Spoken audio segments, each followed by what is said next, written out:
Can you believe it's been 10 years since Indietrix started being released? Probably not, because I've deleted lots of those early videos, but I promise you it really has been 10 years. And what a decade it's been for me. My life's changed completely, and Indietrix has also ended up being like 3 or 4 different things over the course of that time. It went from being something about me making short films and making tutorials around that to a more regular kind of blockbuster review thing to something a lot broader, I think, that just takes in basically what I'm interested in films. But one thing has been constant, and it's been you, viewers. So I wanted to say thank you so much for sticking around for this decade, and hopefully I'll be seeing you for the next 10 years as well. But there are plenty of viewers who won't have been around for that whole 10-year period, so maybe it's time for a new jumping off point for Indietrix. And that's where I wanted to take you today. I wanted to walk you through some of the most popular, some of the most maligned, and some of my favourite videos that I've put out over the last decade, and we'll see how they've aged. Are you with me? Great to hear. So what I did just to start off with was look at all the videos that I've done over the last couple of years and then sort them by the most popular ones. And these are the videos that everyone has been watching that's really drawn people to the channel, although they might not be the ones that have made people stick around. Actually, the most popular video on the channel is 5 hidden Easter eggs you might have missed in Baby Driver, which was one of like 2 times that I tried to do that kind of video, and I decided it wasn't for me. There's some people who are much better at it than me, and frankly, they can keep on doing it. So instead, I thought we'd kick off with the video that for me really brought Indietrix into being like a viable YouTube channel. And that's a video essay that I made about Giallo, which is a 1970s, 1980s horror genre. That video actually went out around my birthday in the year when it came out. And I remember being out having drinks with my sister and with her friends, and just watching the view count suddenly rocket. And a lot of that came from Reddit, but then it became this self-perpetual thing. And at about 85,000 views, it's still one of the most searched for watched videos on the channel. So I thought, what better place to start off? Let's have a look. Imagine Hitchcock on acid. Hypersexualized violence rendered in pastel tones and neon lighting. This is Giallo. It's a relatively obscure genre in the UK and US, but in Europe it was huge in its 1970s heyday. It's wild to think that I was able to get this as popular as it was when it first came out on the YouTube algorithm, despite having someone getting stabbed in the first like 5 seconds. I don't think YouTube nowadays would let you get away with that, really. And you can hear like how stuffy my voice sounds as well, because I'm actually, for context, not recording this on like a fancy kind of podcasting microphone, but on a shotgun microphone, which is like quite a directional one, that I'm hunched over like underneath duvet covers in my bed. And if I remember correctly, it was quite a hot like April as well when this came out. So yeah, that's why it sounds so muffled and kind of snuffly, I guess. Named after cheap yellow detective books, Giallo films follow a thriller format, usually involving an amateur detective solving the crimes of a black-gloved killer who attacks beautiful women. If this sounds familiar, it might be because Giallo is such a huge influence on the slasher, particularly via Halloween, which is basically Giallo camera work and sexuality applied to a more morally puritanical Middle America outlook. It's funny that like this is basically the same as the videos that I do for like Little White Lies, where I'm like taking on a film genre and kind of explaining elements of it. And I've done similar for filmmakers. I mean, this is kind of half, right? Because you've got Argento and Fulci as kind of part of the focus for the video as well. But yeah, like despite this being done 5 years ago, I'm still making the same kind of stuff, basically. But this is good. I think this is holding up better than I thought it would, I guess. It feels a little rushed, I think, by like my current video essay standards. I think I would probably like let it breathe a little bit, maybe put in a little bit of audio from the movie kind of coming in. I think there's some in this, but more regularly, you know, to give you a sense of what you're watching. And I think you can also tell that like I haven't got access here to the full movie for a lot of this stuff. I think if I remember correctly, I got a few of them on DVD, like Don't Torture a Duckling, which is quite hard to get hold of like good quality footage of, not that the DVD looks that good anyway. But yeah, I just didn't have much money at the time, like I couldn't afford to buy most of this stuff, so it ended up just being like ripped from trailers basically on YouTube. I'm also amazed that this video is like only 3 minutes, because it seems like such a short period of time to talk about something so big and influential as Giallo. But I think I've done a pretty good job of being succinct. Nice that I gave a shout out to Arrow Video at the end, who have actually like commissioned me for 2 videos now. So yeah, that's me kind of paying it forward. I don't know, is that how I put it? I'm putting off doing this video for a while because I feel like it's like me smelling my own farts basically, right? But like, I think that was a good video. I think I did a good job there. And in fact, the first video essay work that I got that was kind of commissioned by an external client, I got because they liked that video. So good for me. Isn't Indietrix good? Isn't it a good thing? A force of social good, in fact, that Indietrix has been around for a decade. Wow. I'm going to move on to the next video in a second, but if you're enjoying watching these old videos with me, then I'd really like it if you could go out and celebrate Indietrix's 10th anniversary by sharing a video from the channel that you like on social media. Tell people to go and see something from Indietrix, and also, of course, smash the like button on this video because every like helps. So smooth, isn't it? I still feel a little dirty about doing that stuff after a decade of YouTube. Oh well, that's how you get the views. And speaking of views, let's look at another of my most viewed videos. This actually has the most engagement I've ever got off a video because it has 2,200 thumbs ups and 2,100 thumbs downs. And this is, of course, the infamous Why Captain America Civil War is the Worst MCU Movie. In retrospect, I should have said the worst MCU movie yet, because I think Captain Marvel actually is as bad as this, but also not memorable. This video gets so much hate, and it still gets comments like almost every day, mostly people saying I'm very wrong. It's also where I got my first death threat, or like, I suppose it's something that could be construed as a death threat. Someone said, the best way to get rid of that awful haircut is to put your head in a wood chipper, I think, which is, you know, not nice. I also got called soy boy and cuck a lot here. This is just before Trump got elected, so I feel like there was like this groundswell of right-wing teens who liked only two things, which was libertarianism and Marvel, and so they all came here to dick on me. Anyway, let's watch and have a look, see how it's aged. Watch Civil War before you watch this review, because there's going to be a lot of spoilers and you should form your own opinion about the film. After all, everybody else likes it. It's making scary amounts of money, it's 92% fresh on Rotten Tomatoes, and the critics love it. This is vindictive. It's dropping good. Yeah, okay. I can see why some of the reaction to this was mean. And I hope that I've become a bit of a nicer critic. Like, I'm less like shitting on what people like so much. But still hopefully like a voice that is not happy with just accepting the general critical response to Marvel, which is like, that they're harmless instead of like saber-rattling neocon films. But I don't agree with any of them. For me, a blockbuster should do 5 things. Have likeable and believable characters, a plot that makes sense, be well made, not be offensive, and make me feel something, preferably thrilled or, you know, excited or happy or make me laugh. I got in so much trouble for this blockbuster scale, and there's a reason why I don't use it anymore. Just for clarity, I still think it's a pretty good way of approaching blockbusters, but it's less like, is this like an excellent 5-star movie as a scale, and more like, does this film do the bare minimum to be considered a good example of this genre, I think. Because after I said this, people in every video subsequently were saying like, well, this movie doesn't fit that. And of course, like, as a critic, sometimes you say stuff that's just wrong and just a really bad take sometimes. I mean, I gave X-Men Apocalypse a glowing review quite shortly after this, and that is not an opinion I would stand by now. But I think I did that because if you look at that kind of 5-point scale, I think that movie broadly is like a 4 on that scale. I think there's some stuff in it that just doesn't make any sense, but you know, there's like plenty to enjoy in the movie.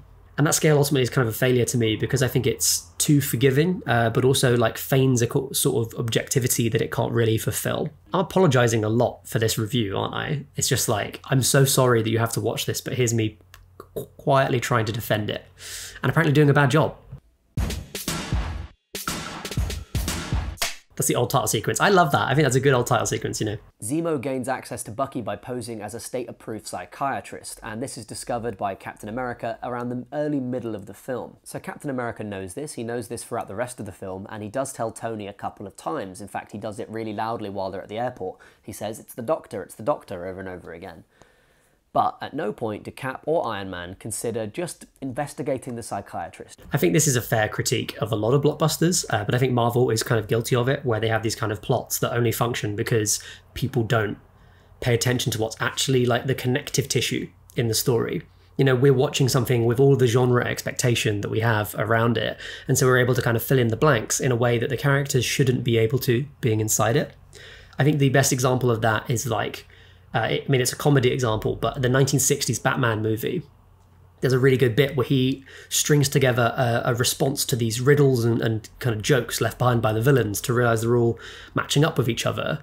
And of course, the joke is that like, that is a completely wrong way to go about that deduction, and yet he's able to get there because basically there's some sort of genre awareness by him, by us, the viewers, and I think this is basically the playing it straight version of that. A maid comes and discovers the psychiatrist's body in his hotel suite, along with Zemo's ID, a load of terrorist kind of explosion equipment, and a disguise of Bucky. So in other words, Zemo literally left everything they needed to resolve the plot right there and then in the only place they knew about that he would have been in. To repeat this, if Tony Stark, noted super genius, had actually run a cursory investigation on the sole suspect that his ex-best friend and the guy he's currently hunting had told him to look into, the rest of the film would not have happened. See, I think the points I'm making here are about right, but I think I make them in a way that comes across as like dickish. And it's a little bit like, you're wrong for liking this, as opposed to the movie isn't good, but maybe you should just sit back and think about it for a bit. These are publicly available files released from a secret Nazi-led organisation that's been clandestinely running America's affairs for the last 50 years. And Tony Stark, noted super genius Tony Stark, didn't think it was worth investigating in the last 18 months, not even a peek. I stand by that. I think that's about right. I said something about the politics of this that I think was the thing that people really didn't like. Wow, and it is actually like a third of the video. That's like what I talk about for the most of it. Let's have a look at that. Civil War is a heavily political film. It has an intelligent sense of connection to life in the modern world, or so I'm told. But what is probably the most controversial part of this review, I'd like to make the claim that Civil War actually spews some really gross politics. The first thing I'd like to talk about is how it treats Black Panther. He gets a great intro, he's intelligent, cool, deeply committed to the Sokovia Accords, but then immediately after his father dies, he gives up diplomacy, forgets about the Accords, puts on his costume and goes out to fight. So that's all of his characterization out of the window. So when Marvel introduces a black leader, they want him to be otherworldly, inexplicable, animalistic, volatile, physically violent, and somehow slightly mystical as well. I disagree with myself here.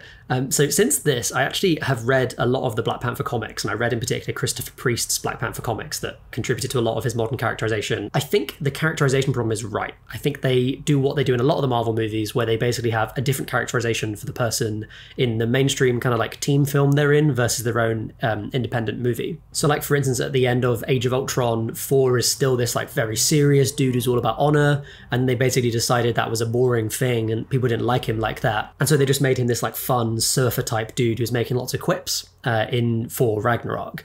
And so that's an example where the characterization just changes off screen, apparently, without any real justification. And I think something similar happened with Black Panther, where the Black Panther movie that came out after this was much better and much richer in terms of how it characterized him. And I also do think that they don't explain the kind of switch in characterization that takes place here, because a lot of characters in Civil War end up kind of carrying this conflict ball, you know?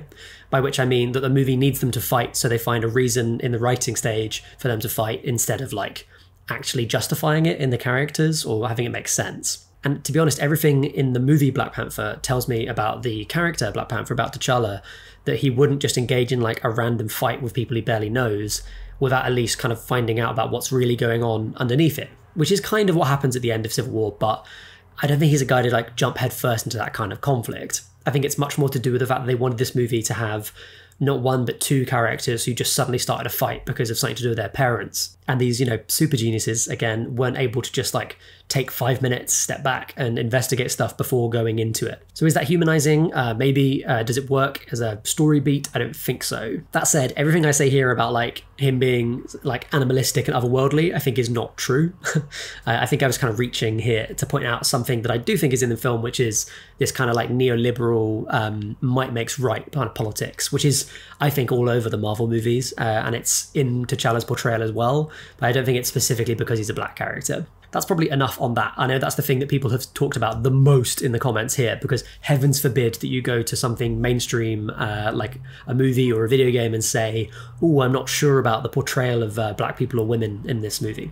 Oh, there's a certain section of the internet that hates that. Ooh, they hate it. One thing that I did do here is write like a list of responses to basically common comments, because everyone just kept on commenting the same thing. And my favorite thing that I wrote here is number 5, your haircut is terrible. That's something people said to me a lot. I think it was kind of bad, and although I said here that it was here to stay, I actually have not really had a haircut like that since, so maybe those people got their way. That's the internet for you. It's cruel. It's a cruel place. So this was a period where I was like living at my mum's house, where I'd had some small success with Indietrix, with the Giallo video and then with the Civil War video. And so I started trying to like work out ways of talking about what I really wanted to talk about with films, which is like not just talking about individual movies, but ways of like classifying films, what we call taxonomy, where you kind of like put them into genres or you separate them out into movements. And I've always been a fan of stuff like double bills, informal trilogies, those kinds of things. And so I started doing this more expansive stuff. And so this is one video in that vein, which is Carrie, which movie is the best? Too many Carries. This video has 27,000 views and it actually regularly gets comments. I think this is a topic that people are really interested in. And it might be the case because there's like a modern version of Carrie that isn't very well liked, but does kind of allow people to enter into the original movie, the 70s one, which I actually don't love. So that was basically the topic of this video. And then there's also the 2002 movie that I think doesn't get enough praise, but did a lot of adaptational stuff that's quite interesting. So let's give this a watch. Stephen King's Carrie is one of those rare stories that really codifies a whole load of tropes, cliches and ideas for a couple of years to come. But it's also rare in that there are 3 separate adaptations of it on film. One from 1976, one from... This is kind of pre me doing like a lav mic, so or having like good sound equipment. So I'm just like yelling at the camera here. And it's kind of fun to think that I'm also walking around my house trying to find places to film at this point in my kind of YouTube career. And I was thinking like a plain white background was the best way to do this. So I'm actually just like in my sister's room here. Thanks, Az. Thanks for the continued success of Indietrix. 2002 and one from 2013. But you're a busy person living in the modern world. You've got your BuzzFeed and your Tinder, your Deliveroo and your Uber and your Airbnb and your WhatsApp and your... Just broad observational comedy here from me. Wireless cellular telephones. You haven't got time to watch 3 whole feature films. So which Carrie should you invest your time in? Well, let's find out. In many ways, each Carrie film is like a time capsule, recording with this incredible accuracy the attitudes and ideas of the times they were made in. But unlike the others, that's all 2002 Carrie is. Dated. It has no subtext, no big stylistic flourishes. See, I don't agree with this anymore. I think that the 2002 Carrie actually on reflection is like a really interesting take on the story. And I think it's probably my favourite. I think I ended up landing on 2013 Carrie being my favourite here, which is just not... Again, not a great take. 2002 Carrie is like a really interesting movie with lots of weird visual touches, despite what I said there. It does look terrible because it was like shot on video and it has that like extremely diffused kind of digital look where they're trying to make it look like film. And I guess they were kind of trying to make it look like the De Palma film as well. It is a really clever adaptation. It does a lot of stuff that carries over into 2013, like clever choices about how to portray the character or how to kind of take an epistolary novel and turn it into like a straightforward horror narrative. And also has Angela Bettis, who I think is the best Carrie performance out of the bunch as well. And that's no mean feat, because Sissy Spacek is rightly considered to be an absolute classic performance here. Pierce applies a strongly psychological eye to the whole story, building Chris as a villain constructed from privilege and entitlement. A modern sociopath deadened to the impact of her actions. There's some weird like audio leveling going on here as well. I feel like the technical stuff in my videos has gotten a lot better, especially with sound. I think the videos were always like nice-ish looking and well lit, which a lot of YouTube stuff isn't. But yeah, it's like struggling to hear this. And also this and a couple of other videos I made around the time, and I think the other example would be like Candyman, my Candyman video, which is another kind of a favorite of mine personally. I think it's like I was wanting to do video essays but didn't have access to the footage, and so I ended up doing a lot of face cam stuff instead, and so that stuff can just feel a bit unnecessary. Unlike, say, the stuff I do now, where I'll do like a review around something that's like a new film that's just come out and an older movie that's related to it, where there is face cam stuff, but I feel like it's more justified in terms of how I use it, like it's for jokes or something like that. There are actually significant faults with all the Carrie adaptations. De Palma's film has a glacial pace, and it's not helped by his endless visual trickery, which wears thin rather quickly. Pierce's film, on the other hand, has obviously been extensively cut. For some reason, central characters barely have any screen time, including Sue, who actually is pretty much the central character of the book. Pierce also has to contend with the sizable legacy of De Palma. One thing I like about this is you can see how like hot I am. Obviously, like the central heating is on or something, and I look just absolutely boiling. It is October when I recorded this. This video went online, in fact, on the day that I met my partner, Phoebe, which is quite a cute thing. I might have even shot it on that day, I don't know. It seems unlikely, but apparently I was wearing this t-shirt when I saw her, so isn't that cute? It's not only part of Indietrix's history, but also part of my own personal history. Isn't that nice? What a gift that we have this to share with each other, huh? Smash that like button. Okay, that's enough Carrie. I really liked making these sorts of videos, and I hope you're getting a kind of similar energy from these like looks back at older movies that I've been doing recently. So if you like those, do let me know, because they take a little bit longer than a normal review, but I think they're more fun and I think they're more interesting. So if you like them, then let me know and I'll carry on doing them. And so jumping onto the time where I just sat down and watched all of Goosebumps Series 1 for a 2-part video, this epic narrative. And this has almost 14,000 views. You know, it's like this massive juggernaut of a video from something that's just like so silly but took so much work.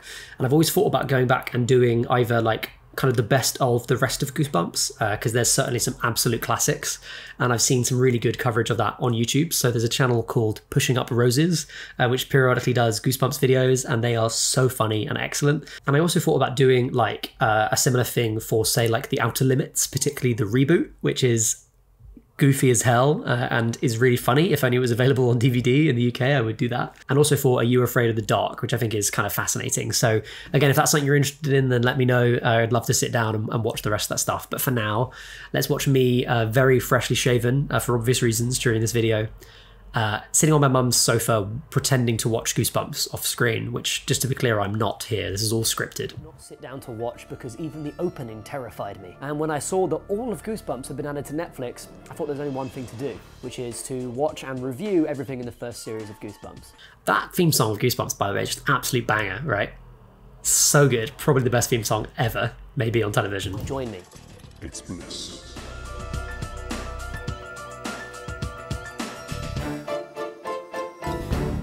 Important to note too that this predates both Goosebumps theatrical films, which I also saw when they came out. Like, I went to go see Goosebumps 2 Haunted Halloween on my own at 10 AM on a Sunday in the Midlands, just because I was like, that's where I was when that was available and I just wanted to go see it.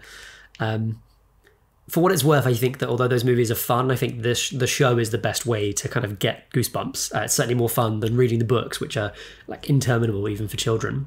I just realized that like me watching like clips of myself talking about clips of other things is like Bo Burnham level kind of nested. I'm not going to say onanism because I don't think when Burnham's doing it, it is, but it does feel weird sitting down and doing it. So there you go.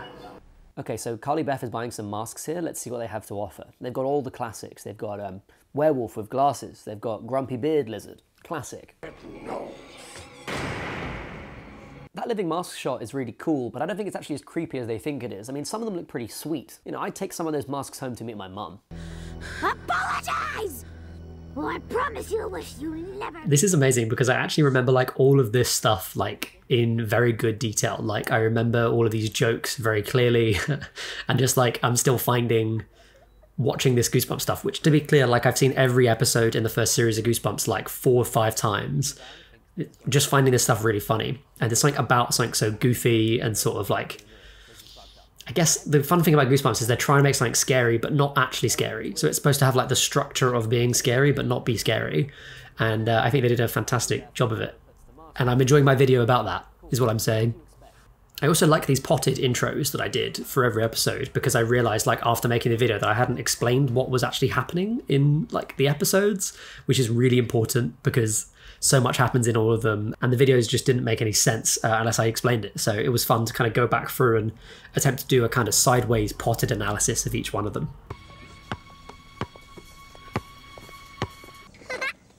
What a credge. I told you he was a credge. That's jerk spelled backwards, you credge. It's kind of apt, actually, to start the episode with that. Bring Credge back. Can we bring Credge back? If you feel strongly about that, then tweet me at IndietrixFilm or at Will Webful with hashtag Bring Credge back, and you can enter yourself into a prize draw to win absolutely fuck all. I feel like this is like the highest joke per minute of anything I've ever put out on the channel, right? Like I was constantly trying to come up with ideas and jokes, even in the edit on it. It does feel quite like an imitation of a JonTron video, which I was actually watching a lot of back then. This is before JonTron kind of came out with all of his weird political ideas and beliefs. So My Hilarious Adventure has a joke in it where I was like, I had to wait for a month or so before I shot the video after thinking of the joke so that I could grow a beard just to do this. I like Larry's shitty band. It reminds me of when I was a kid and I was in a band and we thought all we needed was instruments and cool clothes. I probably wasn't Larry, I was probably the kid in the weird tie-dye t-shirt just jamming away on the keyboard like...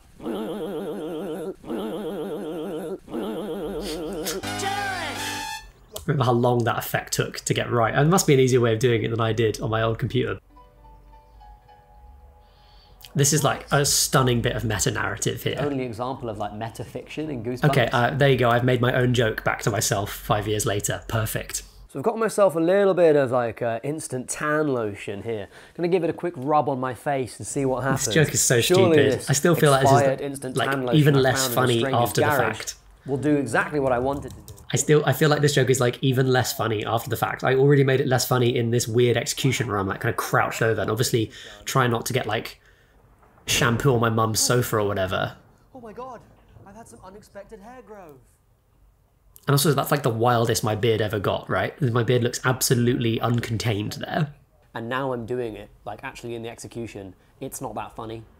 Never have I said anything as true as that on the channel ever. So we're going to fast forward 2 years now to November 2018. And I had moved house. I'd moved out of my mum's house and I was living in my first flat with my partner Phoebe. And that also led to like a change in what I wanted to do with Indietrix. You know, I wanted to kind of approach the movies I really liked watching as opposed to just like all the movies that came out, which I was struggling, I think, to find stuff to say about a lot of those blockbusters. And I still find myself in that situation now, but I was trying to talk about movies like art house movies, foreign language movies, stuff that tends to interest me a bit more. Not to be a twat about it, although that did sound twatty just saying that. And I got to go and see an early screening of Shoplifters, which is this fantastic drama by Hirokazu Koreeda.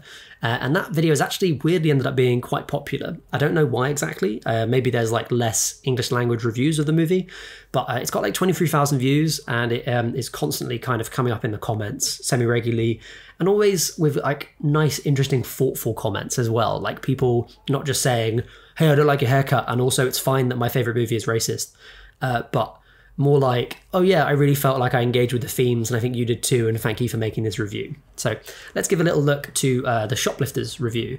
And the funny thing about this like period of my videos as well is that there's like just this constantly changing backgrounds as I move flats 3 times in 2 years. And I'm just glad that I managed to keep some kind of continuity of just like talking to the camera and having a screen in the background basically. This flat was really nice. It was actually really loud because it was like right next to a really busy road like my current flat is. It's London, you know what you're going to do. But it was also really cold and occasionally quite damp. But it looked cool because it had like this kind of post-industrial feel to it. And yeah, this was a nice flat. I miss that place. Funny thing about being on YouTube for a decade is that you can kind of look back at the way you used to look, the way you used to talk sometimes, and the place you used to live. And it's kind of like a record of not only the movies that you watch, but the kind of person that you were and how you've changed, and the places you've been in have changed as well. And isn't that a nice thing? You know, I'll never forget that multi-tap that's just on the floor there. What an important multi-tap for me at that time in my life. Smash that like button. This isn't like a funny review. This is just like me actually being careful and considerate about a movie, so it's not funny to talk about. But if you like watching Japanese cinema or anything about like kids or kind of coming of age stuff, in fact, just dramas in general, Shoplifters is absolutely fantastic. So find it, give it a watch, and if you have to be convinced of that, then watch this video, the Shoplifters review, and I hope that you enjoy watching Shoplifters. So I went through this period where I was making these kind of art house reviews, like almost exclusively, but I was also doing these weird films with friends episodes where I was just like sitting with a mate, you know, would you believe it, less than 2 meters away from them, watching like the worst film that I could possibly find to really like offend them. And that was really good fun too. So I think I've now kind of found a bit of a balance in terms of like talking about some blockbuster stuff, but also reviewing things that interest me. Yeah, and somehow in that balance, like Indietrix has less views than it ever used to have. And I don't know why. I think it's like an algorithm change or something to do with like my thumbnails changing, maybe. I don't know. And I've kind of been tinkering around it.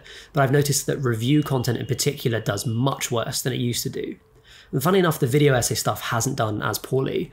And I'm looking at this now, like some of the stuff that I did, like even this kind of Creepshow free video, that's like a semi-video essay, like a deep dive into Creepshow free actually did quite well. It did 2,000 views, which by modern standards for me and Indietrix is great. But most reviews don't really crack like 200 views now, and that's a really difficult situation to be in if you're a YouTube channel that's focused on reviews, because you know you want to talk about interesting, good movies and you want to give them the proper treatment, but at the same time you have to kind of cover big stuff and as soon as possible once it's come out. And you have to compete with these 3 or 4 massive YouTube review channels, and that is difficult because they're basically sucking the oxygen out of the room for where you would come in. So, you know, you kind of have to do these outrageous claims like Captain America Civil War is the worst MCU movie yet, ever, maybe. And that gets you views, but it also gets you kind of like dislikes, and it isn't that fun, ultimately. It's not the kind of criticism that I want to engage in. So more and more, I'm doing less like review content and more stuff that's like around films or looking deeper into older movies, or even like list videos. I did loads of list videos last year, and that was really good fun. I might do some more of those. And let's just finish off with a very like pandemic times video talking about cinema experiences in the pandemic.